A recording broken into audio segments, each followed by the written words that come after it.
Bonsoir, soyez les bienvenus dans cette émission spéciale consacrée à l'actualité du FIFO. Nous entamons ce soir cette émission avec un des signes identitaires les plus forts tout autour du Pacifique, le tatouage. Première étape, les Marquises avec Patu-Tiki, seul film de Polynésie française en compétition officielle. On va découvrir tout de suite un extrait de ce film et la réaction d'une spectatrice très enthousiaste. Patu-Tiki, toiahiti pona e patu i te tiki. Mea nui te hakatu o te matatiki, mea kanaha au, ua pi ona te nino i te tiki. C'est resitué dans le contexte, dans l'histoire, c'est très moderne dans la manière dont il filme, c'est punchy, les images sont bien cadrées, c'est bien léché, on est bien plongé dedans. Tous les films ont été bien accueillis par le public, mais celui-là, c'est vrai que dans les applaudissements, c'était différent des autres applaudissements. O tot Patu-Tiki, e i te oe te atau matatiki, e krohimata, e ihu, e haha, pua ika, puha ima, puha vai vai, hutarara.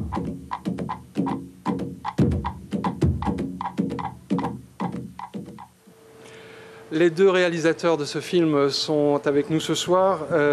Ces tatouages en noir, en encre noire de la tête aux pieds, est-ce qu'ils existent ailleurs dans le Pacifique ou c'est vraiment les Marquises? Alors il y a différentes cultures qui ont des tatouages avec une telle densité. Par contre, la particularité des Marquises, c'est à la fois la densité et l'étendue du recouvrement, avec la diversité aussi de symboles. Il y a près de 400 symboles et le corps entier était recouvert, la bouche, les lèvres, l'intérieur des lèvres, les gencives, la langue, le nez, tout le corps était tatoué. C'est vraiment ce qui est particulier dans cet art du tatouage.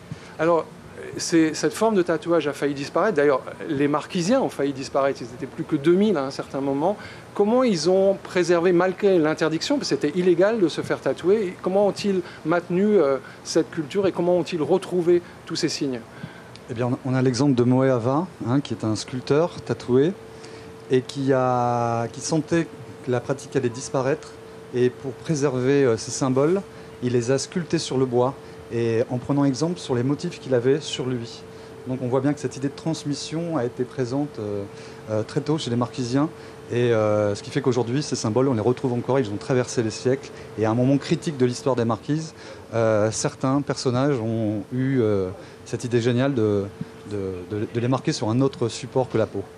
Alors, on les retrouve et ils reprennent de l'ampleur et de la présence parce qu'on a l'impression que c'est de plus en plus de gens qui aujourd'hui retrouvent ces signes très anciens. Le tatouage marquisien a un succès international aujourd'hui. On le voit à la télé, les footballeurs, les acteurs qui portent des tatouages marquisiens. Et ce que je trouve intéressant, c'est la vision marquisienne des choses où ces symboles en fait sont magiques. Ils ont été constitués par des maîtres tatoueurs, des Tuhuka Patu-Tiki, qui ont ancré dans ces symboles pendant des milliers d'années le mana de leurs ancêtres.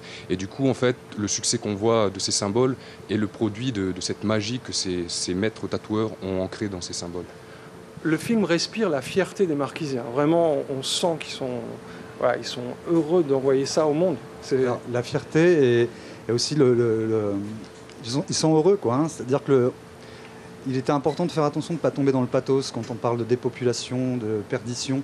Et au contraire, au contact des Marquisiens, de la vieille génération, on a vu qu'ils abordaient le sujet vraiment de manière joyeuse. Enfin, voilà, c'est pas parce que c'est lourd qu'il faut tomber dans le pathos. Et c'est cette tonalité qu'on a essayé de retranscrire à travers le documentaire. Quelque chose de très positif où, voilà, malgré tout ce qui s'est passé, malgré l'histoire, voilà, il faut continuer à vivre. Et l'important, c'est d'aller de l'avant et que ces motifs soient connus, continuent de vivre et de voyager. Merci beaucoup à tous les deux. Votre film a été vu par le jury hier matin. Jusqu'à vendredi, vous savez que ce jury est tenu au silence, mais nous les avions rencontrés lundi et nous avions demandé notamment au président de ce jury comment il fallait aborder, selon lui, la préparation d'un documentaire. Voici sa réponse.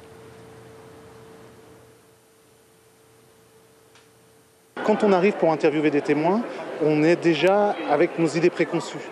Et que si on ne se laisse pas, au cours de l'interview, bousculer, déconstruire ces représentations, on aura abouti à ce qu'on sait déjà. Et ça n'a aucun intérêt. Donc il faut se laisser porter, il faut se laisser déborder, parce que souvent, dans les cours des interviews, ça part dans des directions qu'on n'avait pas du tout prévues. Et donc ça, je pense que ça, c'est vraiment la base du documentaire, du documentariste, et que sans cette capacité à se laisser perdre, on ne produit pas de bons documentaires, à mon avis.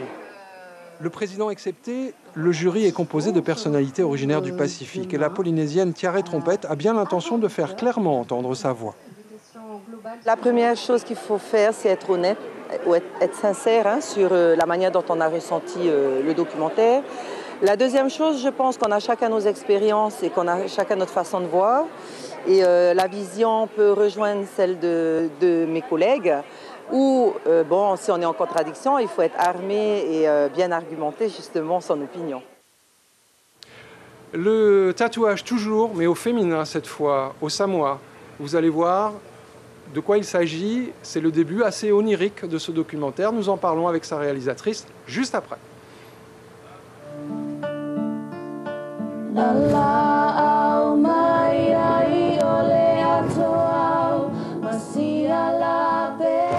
The goddesses Te Ma and Tila Whainga. They swam the oceans to Fiji to learn the ancient knowledge of Tatau, given by women, worn by women.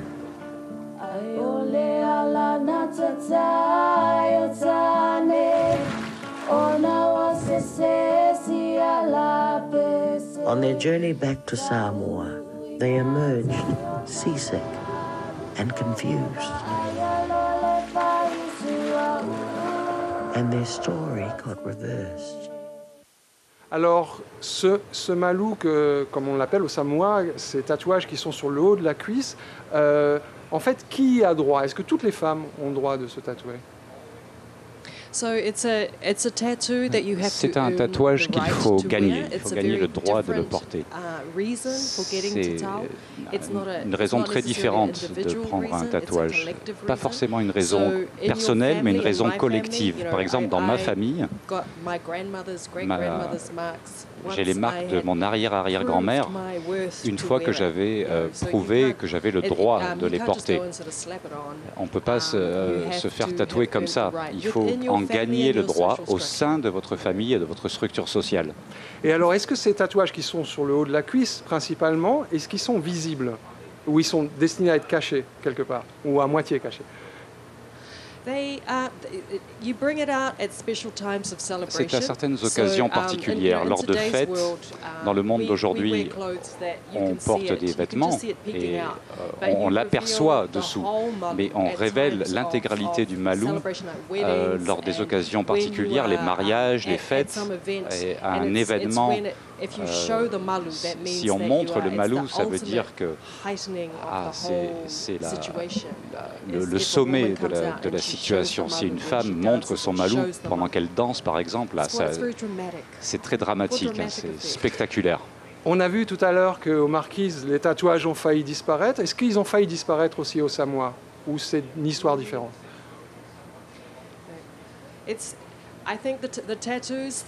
Je crois que les tatouages qui ont disparu le plus rapidement, c'est en fonction de l'histoire de la colonisation de ces îles et l'impact de la chrétienté. Et on a la chance au Samoa, notre période de colonisation était relativement courte et il y a eu un gros impact de la chrétienté, mais nous avons réussi à garder la pratique du tatouage. Je ne sais pas si ça révèle quelque chose sur la force de la culture samoane, malgré les Allemands, malgré les Néo-Zélandais. Nous avons toujours réussi à conserver ça, nous en sommes très fiers. Merci beaucoup Lisa, votre film Marks of Mana à découvrir bien sûr avec les 12 autres films de la compétition officielle. Pour élargir le cercle des futurs professionnels polynésiens qui s'intéressent à l'audiovisuel, il y a des ateliers. Je vous propose de nous intéresser à un atelier nouveau, l'atelier 3D, qui a connu beaucoup de succès cette semaine. J'avoue qu'au début, quand ils sont arrivés, je pense qu'ils ne s'attendaient pas à voir qu'il y a derrière la filmation, il y a tout un monde. Les nouvelles technologies n'ont plus de secret pour lui. Informaticien, mais aussi à la tête d'une boîte de production audiovisuelle, Toari Poira initiait une dizaine d'élèves du lycée technique de Mahina à la magie fort complexe de la 3D. Des stagiaires, évidemment très motivés. Je pense que surtout, comme ce sont des jeunes qui adorent les jeux vidéo, qui adorent les nouvelles technologies, donc la 3D, ça leur parle forcément. Et puis bon, après, voilà, la 3D, c'est le monde de demain. Je suis paumé. Devant tout ça, je suis paumé. Mais ça te donne envie de continuer, d'en savoir plus ou... C'est pour ça que j'ai téléchargé le logiciel. Pour progresser, il ne reste plus qu'à imiter leur professeur d'un jour qui, lorsqu'il était étudiant, passait ses nuits à la réalisation de films et à la création d'images de synthèse. Alors, à vous de jouer. Tout ce qui est technologique coûte de moins en moins cher et surtout est de plus en plus accessible au public. Après, voilà, il faut avoir un bon PC.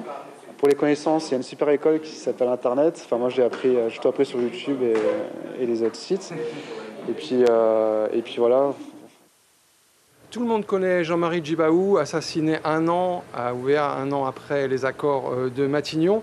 Dans le documentaire Au nom du Père, du Fils et des Esprits, on vous suit, Emmanuel Djibaou, bonsoir, sur les traces de votre père. Et dans la séquence qu'on va voir tout de suite, c'est le début du film. Vous êtes avec votre propre fils et vous allez découvrir, chose incroyable, la mallette que votre père portait le jour de sa mort et qui n'avait jamais été ouverte, en tout cas pas devant vous. Regardez cet extrait. Aujourd'hui, cette mallette est exposée au centre culturel avec d'autres objets qui t'ont appartenu. Nous l'avons confiée au centre, mais sans l'avoir jamais ouverte. Moi, je t'avoue que je ne sais pas du tout ce qu'il y a dedans. Moi, je suis sûr qu'il y a au moins un livre, obligé. Pendant toutes ces années, personne n'y a jamais touché. Ni maman, ni mes frères, ni moi. Ça peut paraître étrange, mais c'est comme ça.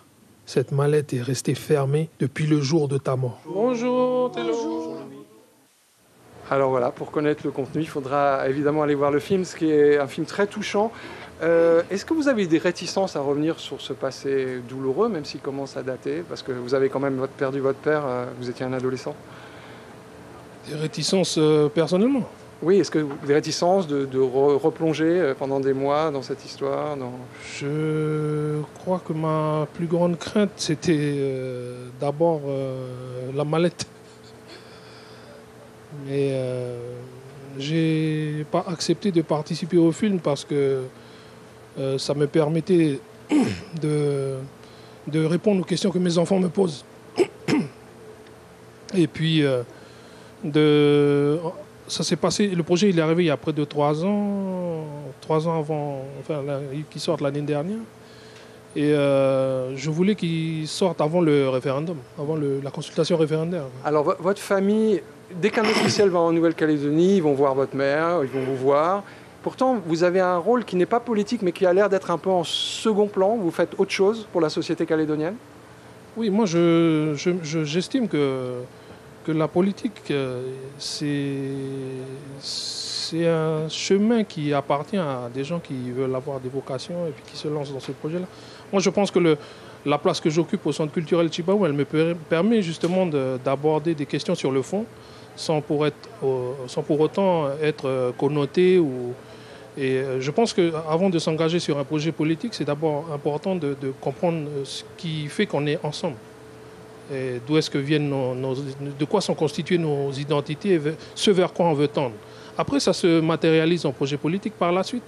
Mais le futur, on ne connaît pas. Le passé, si on ne partage pas le passé, parce qu'on a refusé de reconnaître notre histoire, si on ne partage pas le présent, parce qu'à un moment donné, on a été laissé sur le côté du développement, et puis comment on va partager le futur? Justement, d'abord le présent. Ouais. En parlant de futur, on va voir un petit extrait assez troublant qui montrait que votre père et votre famille se sentaient vraiment menacés à cette époque. Écoutons. Je crois que tu étais parfaitement conscient du danger. Les positions que l'on prend coûtent la prison, coûtent la mort. C'est parfois lourd à porter. C'était certains gosses qui me disaient « On va mettre une balle dans la tête de ton père ». C'était comme s'il y avait un couteau qui était au-dessus de sa tête et puis on ne sait pas à quel moment il va tomber, mais il était là. Malgré les mises en garde, tu pars pour Ouvéa le 4 mai 89. C'est là que Djoubeli Ouéa va vous abattre, tonton Yéyé et toi.